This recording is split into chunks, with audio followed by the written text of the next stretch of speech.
Some of you real ancient historians on the channel may recall when this was gearing up to be a big Space Marine 2 sort of place.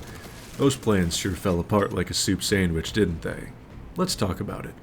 How does a game that we all pretty unanimously agreed was otherworldly on launch end up falling so far from grace? And don't you dare tell me that it hasn't. It's fine if you support this game. I still think this game is good. I support it as well. But let's not lie here.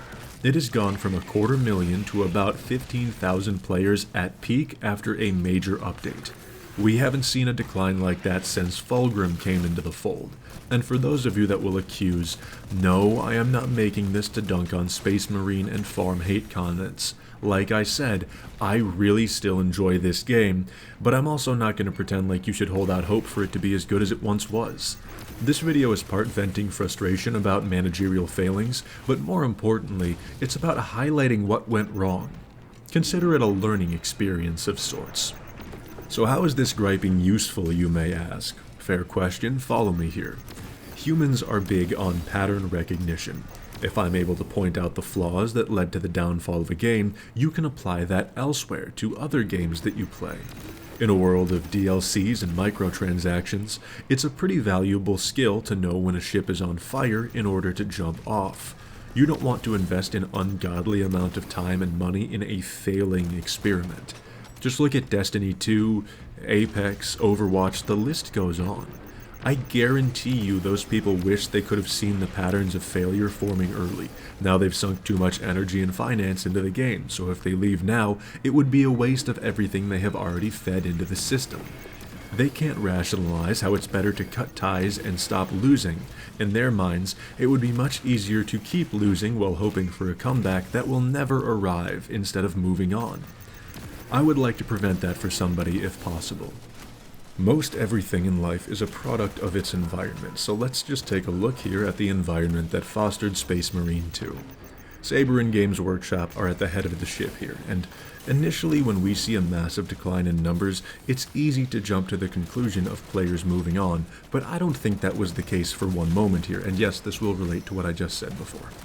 If you know anything about Warhammer fans, you know they aren't easily dissuaded.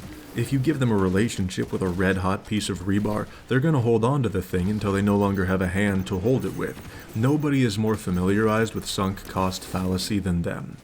Most of them have been in abusive relationships with Games Workshop and a myriad of other things for years, decades even. So now you're thinking, okay, well then how the fuck did so many of them leave because you stated the player numbers earlier? Well, that's because you didn't just get Warhammer fans, you got gamers as well. And credit where it's due, you made a damn good game, just one problem.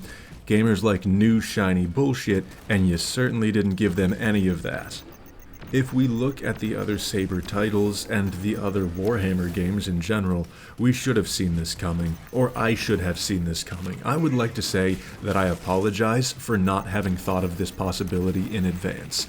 I figured that they would care more about this. I should have been paying more attention to their track record. That's my bad. We saw their rendition of World War Z and Evil Dead. They don't output content rapidly. It was my mistake for thinking that they would realize what they had and capitalize upon it.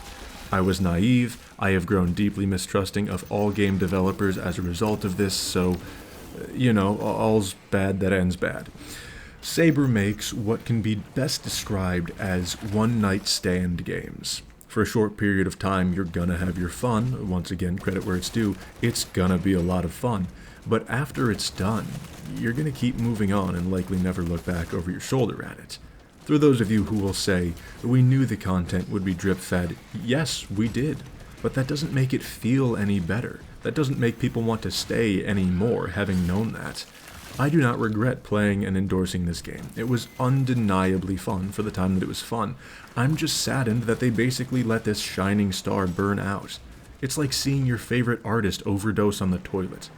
For those of you who are about to say, well, they did update the game here and there, that's the problem. It was here and there, not consistently. This game can't be played for months on end without getting bored of it. It just doesn't have that ability. There's no procedural generation, there's no real wild cards. Maybe that comes on down the line, but I'm afraid it's going to be too little too late then. So we covered the lack of new content being a big reason, but what else? They understood their source material well, but they failed to engage their audience properly. More specifically, they didn't know what kind of audience they wanted to cultivate. You can make your game for sweats, or you can make your game for casuals. Seldom, if ever, will you pull off the middle ground. It's a miracle if you do. You cannot please everyone, and that's exactly what they tried to do. Kudos for the attempt, I applaud them, but it's never gonna happen. The way you handle this is by saying, hey guys, this is the direction we intend to steer the game. I apologize if you don't like it, but that's the way it is. These are two dogs fighting over a pork chop. Getting in between and trying to play both just gets you bit. They also have antithetical opinions on the state of the game, so one step forward is always going to be one step back for the other side. At best, you can just remain in the neutral position, and then everyone just kind of bleeds off like they did. Only by committing to a direction do you reliably maintain and grow your user base, because that way people know exactly what they're going to get. Now, of course, hindsight is 20/20, and this has mostly been regretful daydreaming, thinking about what could have been if done correctly. You know, the kind of stuff that you think about late at night, like the girl you were afraid to speak to, so you never got to see where that timeline took you. I personally can't relate. I mean, I'm a horribly paranoid person, so I only scan rooms for exits, cover, and potential threats when I'm outside. Also redheads, but they fall into the potential threat category, so there's really no difference there. It's incredibly distracting and stressful. I don't recommend it. Anyway, we had a certified classic on our hands here. The funding was there, the ideas were there, the manpower was there. Who drops a ball like that? It's Space Marine, for fuck's sake. Everybody was behind your success. We would have bought all the DLCs if they didn't take 3 months apiece, especially while Marvel is in the corner like Tony Stark designing a new free character out of scraps every month, making you look bad. Now, I fully understand that you can't realistically keep up with sweatshop work ethic. However, we absolutely could have seen more from the development team. They seemed so proud of it in the build-up, and they undeniably struck gold. I genuinely cannot think of a valid reason to dump this game like it was a fucking crypto scam. Now, of course, that's an exaggeration, they're still dropping content, but it's so seldom that nobody but diehards notice it. When I say they dumped it, I'm not meaning that it's completely gone, it's in the trash, they're never going to touch it. I mean higher-ups clearly aren't prioritizing the game's longevity. I don't want to put all of the blame on the developers because I feel like they could actually churn out content pretty quickly if pressed. Hell, I like the new update. I still like the game, the cosmetics are great, and having something to work for again feels good. But playing the exact same levels over and over and over again does not. Procedural generation maps are the future. Like I said before, it's the only way to maintain some sort of variability without having effectively an open world kind of thing going on, but that's for another time. Now I open the floor to you. Why do you think that Saber and Games Workshop didn't fully commit on such an acclaimed project? Tell me below. Otherwise, feel free to join the Discord in the comments, and I'll catch you later.